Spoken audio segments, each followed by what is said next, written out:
Welcome to Lead and Follow, a podcast that explores how great collaboration actually happens.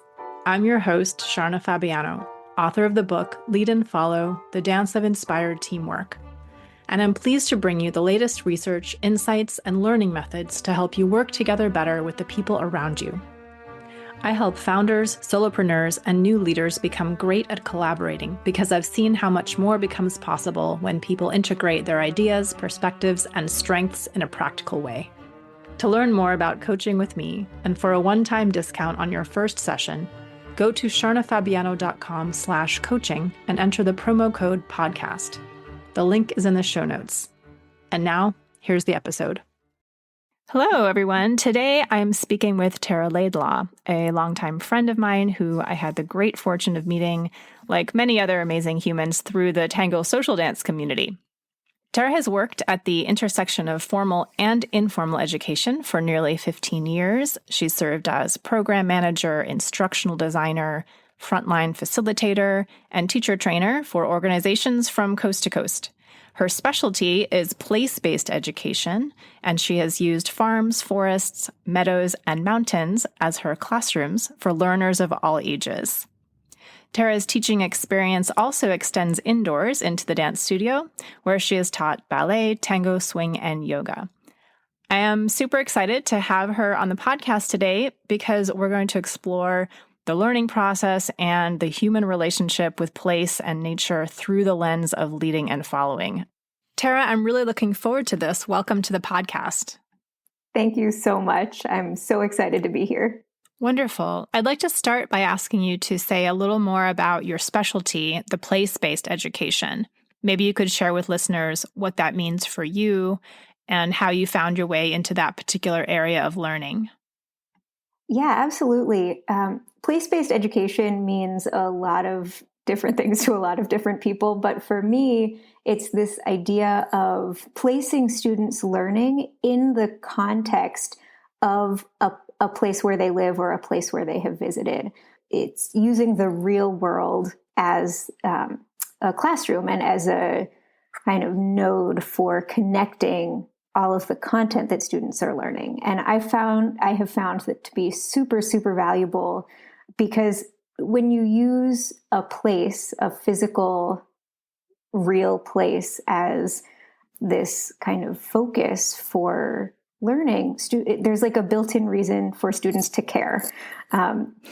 It's so much easier for a student to put their hands on something or look at something with their own eyes, or in the context of a farm, maybe taste something, and then be able to connect that to some kind of science content or writing skill or language skill or history or geology or whatever it may be, as opposed to the kind of sterile or what can be a sterile classroom environment where there's a physical wall in between the reality that a student is perhaps trying to learn about and, the process of learning. So for me, that's the magic of place-based education, is contextualizing student learning in the real world. That makes so much sense. It almost makes me question, why do we have these buildings at all, to learn things? But of course, they have their place. But it also reminds me that, I just recently was out in nature, and whenever I live in a city, so whenever I do that, I feel like, oh my gosh, my senses are suddenly turned on. I think a lot of people say, oh, I'm going to check out and go to nature. But for me, it's the opposite. It's like I get to check back in and feel, more awake in some ways. So I can imagine tying learning, right, which is such an innate human thing. Like we're always learning. We're built for that, to your senses, right? And to literally where you are. That just feels so intuitive to me. And I wonder, at the risk of jumping in the deep end here at the beginning of the episode, I wonder if one might even regard learning as a kind of innate or intrinsic lead and follow experience, whether we're doing it in a classroom, in relationship with a teacher or with a book, or at home in relationship with a caregiver, or even just like in a full-bodied kind of conversation, quote, so to speak, with our immediate environment. I don't know. How do you respond to that idea? 100% yes. The lead-follow relationship is so closely tied to, at least in my experience and as a teacher, it's so closely tied to the teacher and student experience. And I think that the natural world provides an opportunity for both teachers and learners to practice the lead and follow relationship in real time. Because there is this incredible thing that happens when a lot of folks go outside. There's a fascination that occurs, this involuntary attention that kind of manifests when there's so much sensory input coming in and so many things that you're curious about. And if you're willing to lean into that and, say, wow, I want to know everything about all of the questions that I have, suddenly you've become a follower to what the natural world has to offer. And that can be a really rich space for learning. And like you said, it's not necessarily classroom learning. It's just like putting new thoughts and information into your brain and processing it in the context of your life. So yes, absolutely. Lead and follow, teacher, learner, human nature. I think that those are all, we sometimes think of them as dichotomies where it's either this or that, but in all cases, all three cases, there's a huge amount of overlap. And as a teacher and as an instructional designer, finding opportunities to let that play out naturally is something that's really important to me. I just love that. And I feel like there's so much in what you just said. I want to go into detail a little bit at the different parts. So could you say a little more about how learning is the kind of natural opportunity to both lead and follow? Yeah, absolutely. I think that in its kind of most organic sense, learning, like you've talked about, is something that we do for our entire life. And for me, the most fun learning was always the learning where my curiosity was driving the bus, right? Where I was I don't want to say I was in the passenger seat because that makes it sound like I wasn't engaged, but I was able to follow a thread of something that I maybe didn't even know where that thread was going. And I was able to become a follower to this like unfurling of questions. Beautiful. And of course that's this like very organic and squiggly way of learning. And I think in a more traditional classroom setting or academic setting, there's an incredible amount of value in teaching students or equipping students with followership skills. And I think that we don't call them that. That's not a particularly well-known term yet in the world of education, but we often do talk about helping students learn a growth mindset, right? Which is all about being curious, understanding that feedback is a good thing, even if it's difficult sometimes. It's okay to make mistakes. It's okay to express yourself.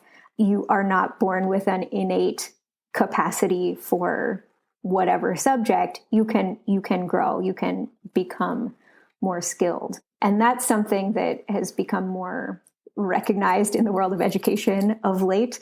And I think it's talking about the exact same skill set as you talk about with the language of followership. Flip side, of course, is there's also a place to be a leader as a student, but that depends a lot on your teacher being willing to step into the follower role. And so that can be an interesting thing to navigate. Yeah. I like this idea of followership and growth mindset. Like I hadn't quite linked those in my mind. I've heard the term, but being in a growth mindset, being in a followership mindset. Could you explore that just a little bit more? And then I want to have you also talk about, I know you've said some really amazing things about the teacher role and how you can, switch back and forth. What we teach when we're teaching growth mindset is to embrace challenge, to persist when things don't go the way that you maybe imagined, to learn from criticism, to find lessons in other people's success. And it's something that you have to practice in the same way that followership is something that you have to practice. It's not necessarily, you don't like come into the world being like magically endowed with growth mindset or with spectacular followership skills. These are both things that you can deliberately work on, you can practice, and they feed into, I think, more powerful work relationships, interpersonal relationships, relationships within your community, with your relationships with your like passions, whatever you do for fun. Absolutely. Growth mindset and followership mindset are both these really powerful tools that I think are like just starting to get their fair share of attention. It's long overdue. It is. Well said. And I think I really like that link that you're making between followership and growth mindset, partly because it helps people understand more what we're saying when we say followership. It's it is really a very rich territory and a very valuable place to be in. It has like real tangible benefits. I think that's something I'm always trying to articulate for people. So thank you for that. I want to hear you speak a little about the role of the teacher, right? You have this wonderful phrase, the guide on the side, not the sage on the stage, I think it was. I just love that. Kind of really stuck in my mind. So say a little more about how you see the role of the teacher, whether you're working with kids or adults. I think it applies from both. Yeah. So this turn of phrase, I wish I knew where it had come from. I didn't come up with it myself. I first came across it in the world of environmental education, probably 5 or 6 years ago.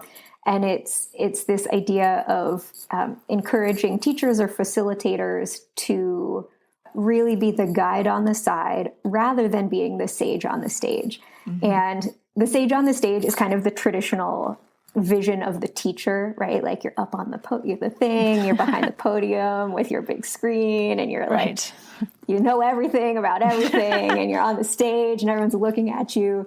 And I think that also carries a lot of the original leadership responsibilities and kind of connotations. And it's not to say that there's never a time for that, but I think to really engage students, and especially the ages of students that I work with mostly, which is like 4th through 12th grade, stepping more into that guide on the side role. It's still a leadership role, but it's a leadership role that understands the role of the follower in the relationship. And it says, I'm here to create a container. I'm here to give you some scaffolding. I'm here to keep you on track. But you're the one figuring things out. You're the one deciding what is interesting. You're the one letting the thread of curiosity lead us where we're going to go. And within that, there's, the teacher or the guide on the side, the leader, however you want to call it, that person has to be super responsive and super keyed in and willing to improvise, willing to let things go a little bit off course from what you might have imagined, but then also capable of like steering the ship back to the outcomes or goals that you had. Because at the end of the day, a lot of the work that I do is still in collaboration with public schools, and they need to know that by the end of the field trip, the students will have met whatever like state education framework standards I said they were going to meet. Right. And so as the leader in that, I have to, find a way to kind of tie the thread back into whatever my goal and the classroom teacher's goal is for the experience, while still letting student curiosity and student inquiry play a big role. And I think that the followership, like recognizing these skills that you lay out for followers and helping students tap into those during this experience is super, super valuable. And it's something that's becoming more common in teaching, not just in outdoor and environmental and place-based education, but also in classroom education as we move more toward, there's a lot of talk about inquiry-based learning and student-directed learning and student agency and student choice. So I think education is trending in that direction toward the teacher as the guide on the side rather than the teacher as the sage on the stage, which is really exciting. Yeah, it sounds like a different world, a really exciting one. And I love how you described, like that dance between the teacher as the leader for sure, but like a facilitative leader, aware of, and I love how you said, to do that, you need to be aware of the opportunity for what the follower or the student, can do there. You have to have a more expansive view of that student learner role in order to be the guide on the side. I wonder if you have any examples from, past programs you've designed or run or facilitated yourself that might illustrate this, this kind of experience. Yeah, so for 7 years, I managed an educational farm on Cape Cod that was situated on a 300-acre YMCA property, mostly wooded, a couple of ponds, some meadows. It was really just exceptional place. And for several years, we had a partnership with a local high school that was kind of the last chance high school for students in this district.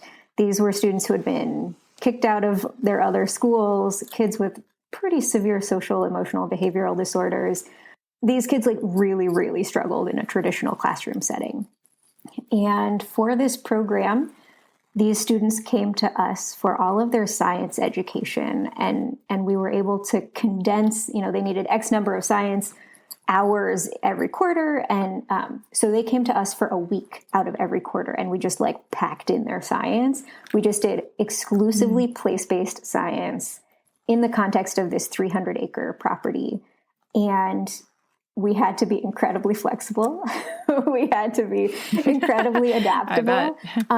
But it was just exceptional to see these students when you put them outdoors, when you put them in the context of you need to care for the animals on this farm. You need to be responsible to care for these animals.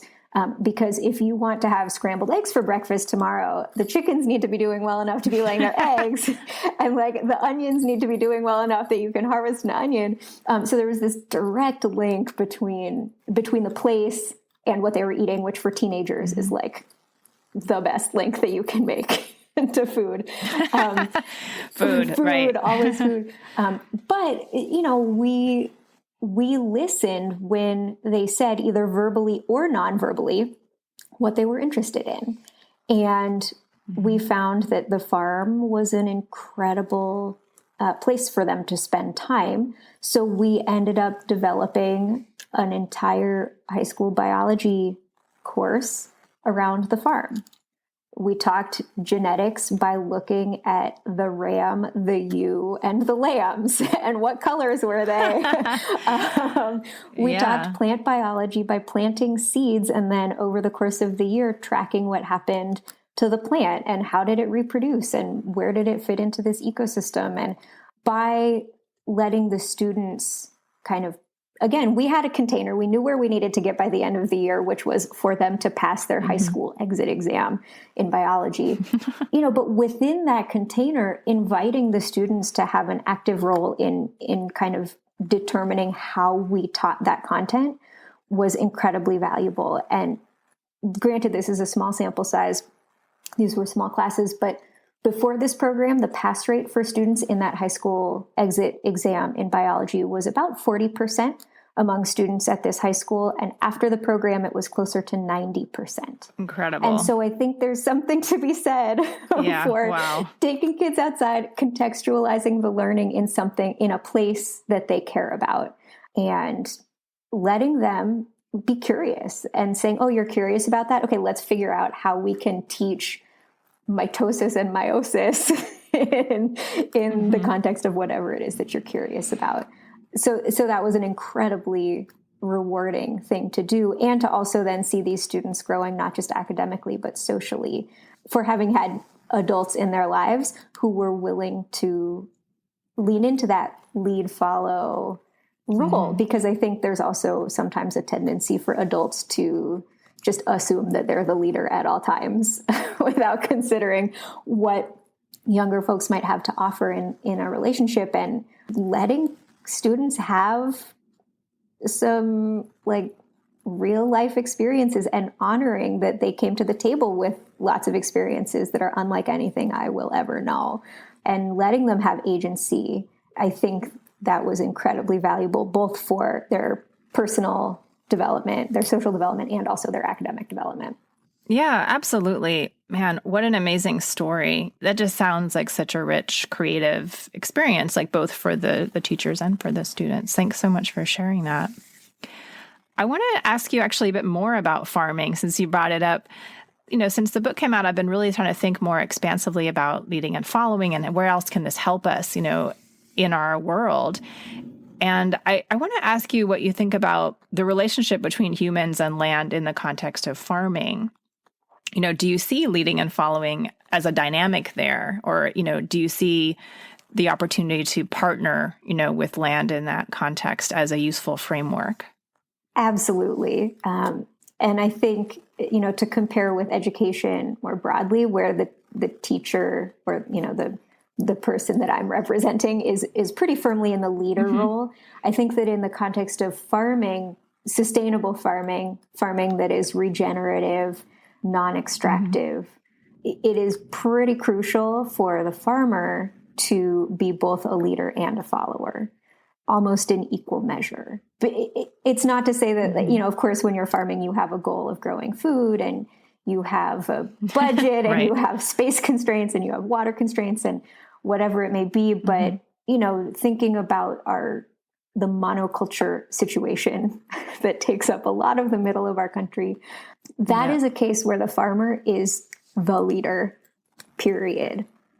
End of sentence, right? We have these massive tracts of a single crop growing in straight rows. The management is super dependent on external inputs rather than local cycles and systems. I have never worked on a farm like that, but my guess is that it's very, very regimented. It's like, okay, it's this day in the year, we're going to do the thing. Okay, the corn has been in the ground for this many days. It's time to run the harvester machine. I don't even know what it's called. I didn't do any mechanized farming. Yeah. I mean, I just drove by a lot of those farms here in California, and they look, it's a field and everything is like exactly, one plant is exactly the same distance from the other as far as you can see. It just looks, if you compare that to a forest or even, or a regenerative farm, it's just a completely different landscape. It absolutely is. And it's a landscape that has been specifically developed to be as efficient as possible, but only from a pretty limited definition of efficiency. How many calories can we extract from this much land using this many people hours and this many dollars? And it's true that it is perhaps very efficient in those senses, but is it efficient in terms of using natural resources? Is it efficient in terms of like actual caloric output per square acre?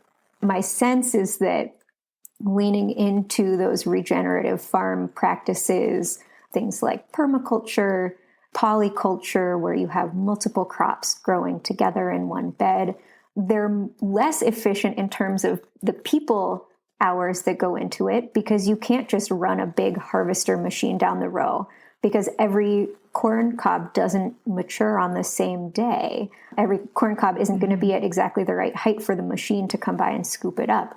It takes it a great deal more time and attention to successfully gather calories from like a chaos, what I lovingly refer to as a chaos garden. But in that chaos garden, it's kind of non-negotiable that as the farmer, you become both leader and follower, because you have to just follow, like, when is the rain right to plant the seeds? Well, look at the 10-day forecast. If it's supposed to rain, within the next week, put the seeds in the ground. Okay, I noticed that this spot in my garden collects water after a heavy rainfall. So what am I going to plant there? Things that don't mind having their feet wet. Whereas if I were in a corn monocrop or a soy monocrop, it would just be like, plant the thing everywhere. We're not going to worry about making a some little like rain garden that would rather have its feet wet, or creating a row that goes in a contour shape around, following the shape of the landscape, the physical topography of the landscape. And so in that way, I think that, there's like, you have to follow what the land is giving you. You have to follow what weather is giving you. And that's embedded in a lot of old farming practices, or like maybe old wives' tales. I don't know. But I remember learning that back on the East Coast, it was said that you should plant your corn when the oak leaves are the size of a squirrel's ear. Right? Wow, that's so beautiful and poetic. Right? And so suddenly you need... How one thing related to the other. Right. And suddenly you need to not only know like how big a squirrel ear is, right. Which is like, right. Also puzzling over that. I have a question about this. But you also have to know which one is the oak tree. You have to know where one is that you can be looking at. It needs to be one close enough to your farm that it's leafing out at the same time as your farm is going to be ready. Because if it's too far north or too wet or in a cold little draw, its leaves aren't going to be coming out at the same time. So it's like automatically creating this really like dynamic web between farming and natural ecosystems, and like leaning on kind of the natural world's inherent knowledge of when the right time is to push out a leaf, which of course is getting more complicated with climate change. But fundamentally, there's this really incredible, the natural world holds this incredible wealth of information if you know how to read it. Thank you for spelling it out like that, because now I kind of see the parallel more clearly.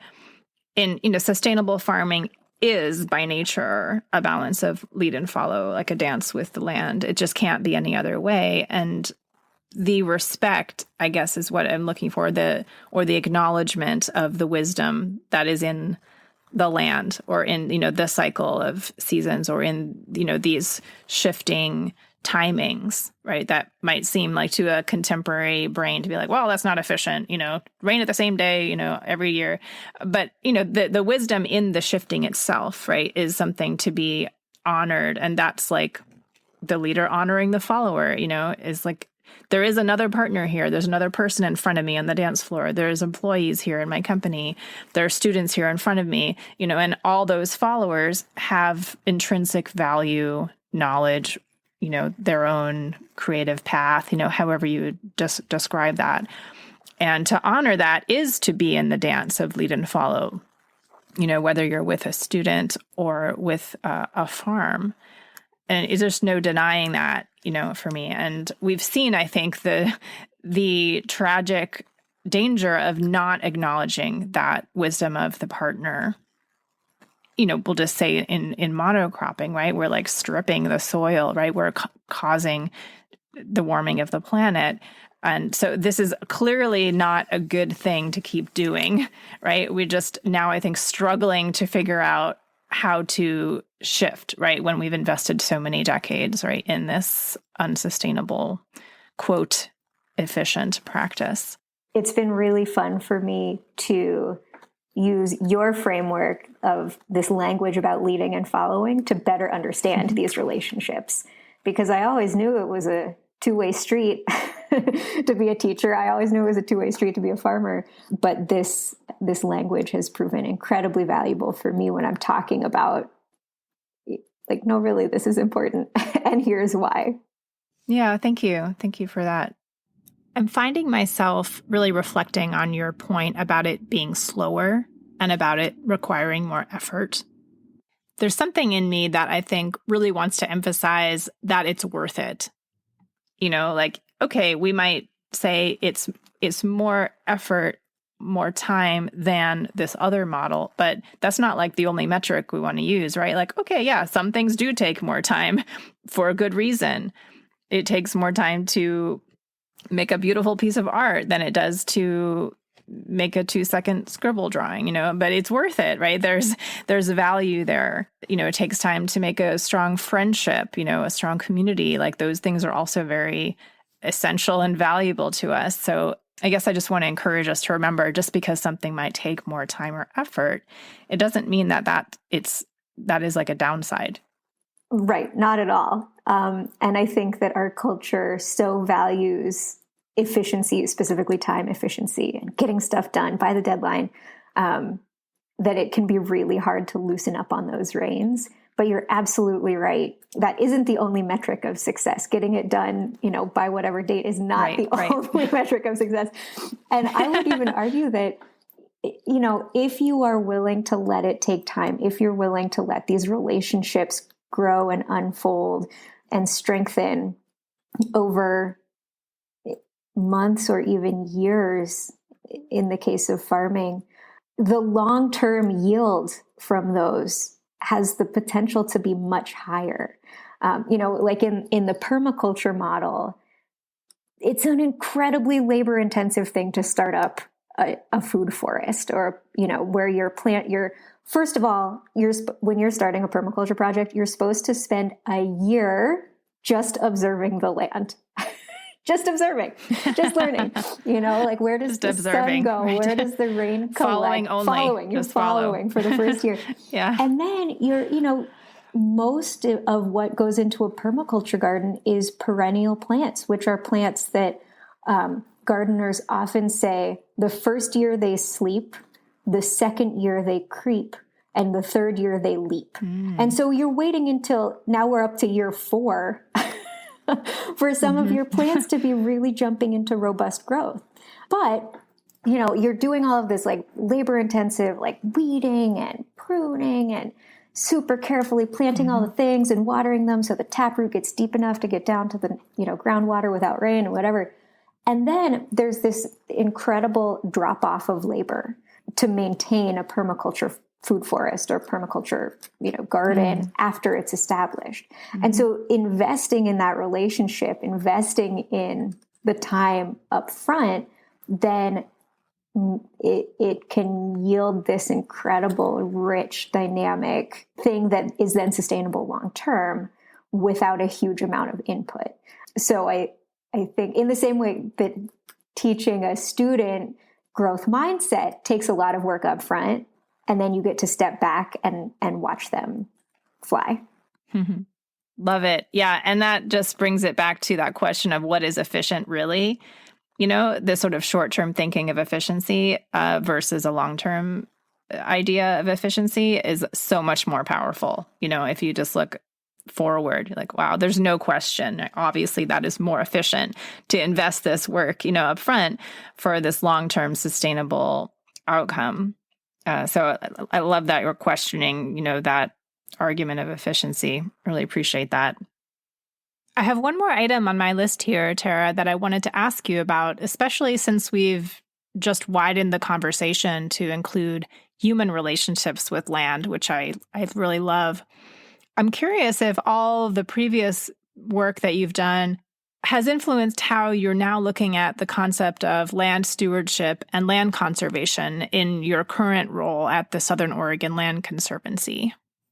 Yes, absolutely. So I'm pretty new to the field. I made kind of an interesting career transition from that farming job into serving as the education program manager for our local land conservancy here in Southern Oregon. And that was my first real introduction to land conservation. And I'm finding that the kind of historical version of land conservation here in the United States, it was founded based on the National Park System. And the National Park System said, this place is really cool.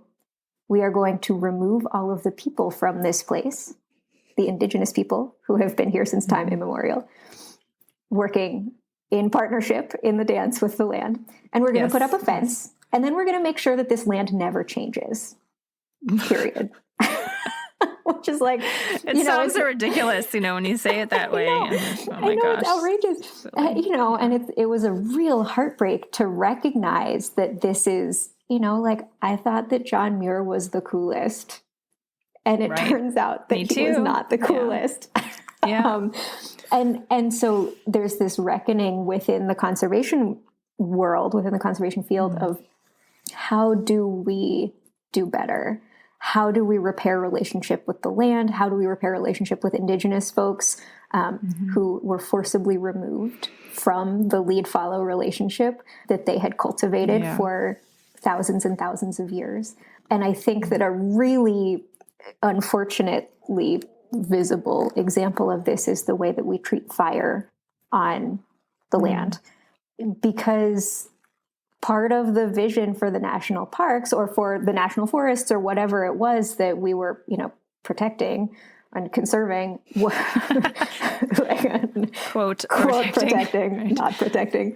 Part of that, and as we created a built environment nearby to those places, or even within those places, there came this impulse to suppress fire that occurred naturally because of lightning. And that seems like a really good idea on the surface. You want to protect your investment. You want to protect your home. You want to protect this beautiful place where people can come and visit. But many, many ecosystems here on the West Coast and elsewhere around the world are adapted for fire. And they need periodic fires, whether that's every 3 or 4 years or every 50 years. They need periodic fire to keep the cycle going. And as an example, there are some trees whose pine trees whose cones do not open until they've been subjected to the heat that occurs during a wildfire. The seeds literally won't come out of the cone. And you can now put it in the oven and the same thing will happen. We know, science shows that serotinous cones don't open until they've heated up. And so, we've broken the link in these ecosystems. And in the same way, there's birds who will only nest in snags, which are dead trees that are still standing. And the most common, or one of the common ways for snags to happen, is the tree dies during a fire. And if there's no fire to kill the tree, then there's no snag for the bird to nest in. And so what seems on the surface like a very reasonable thing to do, which is to suppress fire, turns out to have this cascading negative impact. And Indigenous folks knew this, and they set fires. They set fires on purpose to create a rich mosaic. And I say they are still setting fires. These folks are still around, and in a lot of really cool cases, land conservation organizations and other organizations are working to get Indigenous folks either access or ownership of their homelands, which is pretty cool, and handing over caretaking responsibilities back to those folks because they know it way better than us white Westerners will ever know it.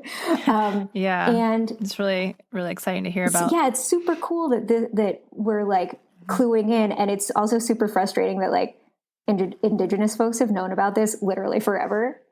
And we're like, hey, have you heard of this really cool thing called prescribed burning that'll help us not burn everything to the ground? It's like, oh my God, people have known about this for so long. Why couldn't we listen? Yeah. So, these folks used and continue to use prescribed burning as a land management tool that not only has a really positive impact on the wildlife and the plants, but is also a crucial part of their own food gathering practices. Because, there are species of food plants that are fire adapted. And so they'll only thrive in situations where there's periodic fire or, a tight fire mosaic. So a landscape with lots and lots of little patches of burns rather than these big catastrophic fires like what we've got now in California, over 500,000 acres all burning in one go.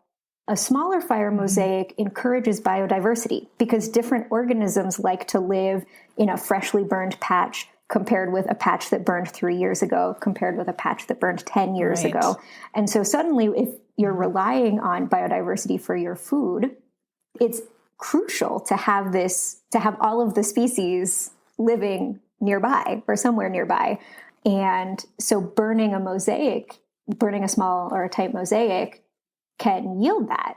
And, it's an incredible example of the lead-follow relationship where these folks recognize the value of what can maybe feel like a pretty scary natural occurrence and say, oh, wait, no, this is actually a really great idea.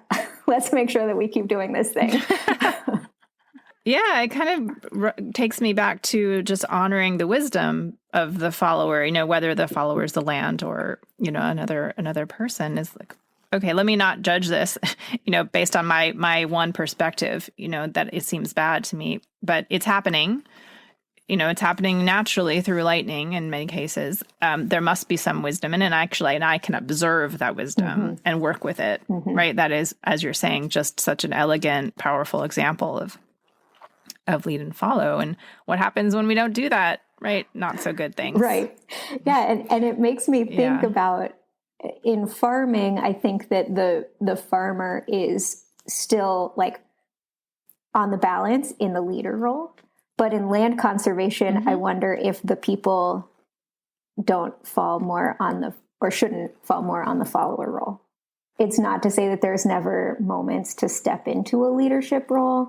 It's not to say that there's no stewardship or caretaking work to be done when you're a conservation organization or a conservation-minded person, but like taking your cues from the landscape that has been here for like a literal millions of years is perhaps the smart thing to do. A good place to start. Yeah, exactly.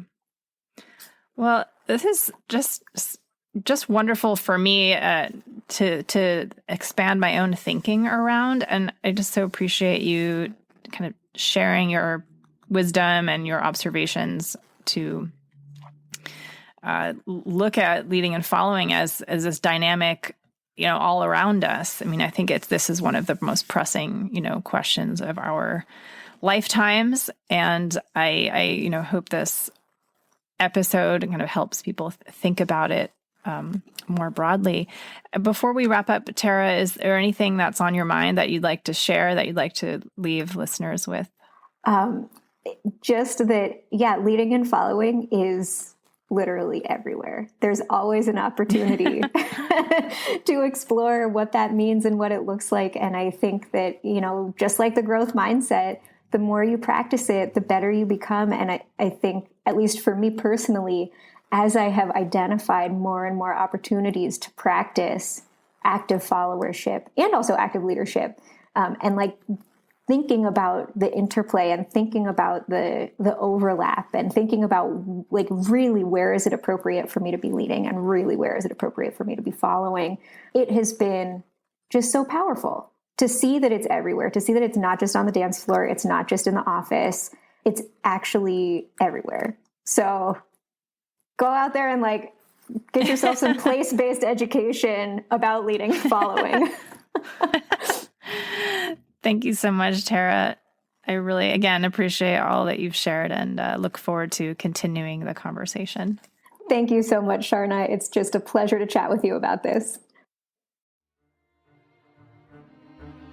You have been listening to the Lead and Follow podcast. Special thanks to Glover Gill for composing our music, and a huge thank you to all of you who support the show. It really means a lot. If you enjoyed this episode, please share it with a friend or consider joining the Lead and Follow fan club for as little as $3 a month. There's a link at the bottom of the show notes.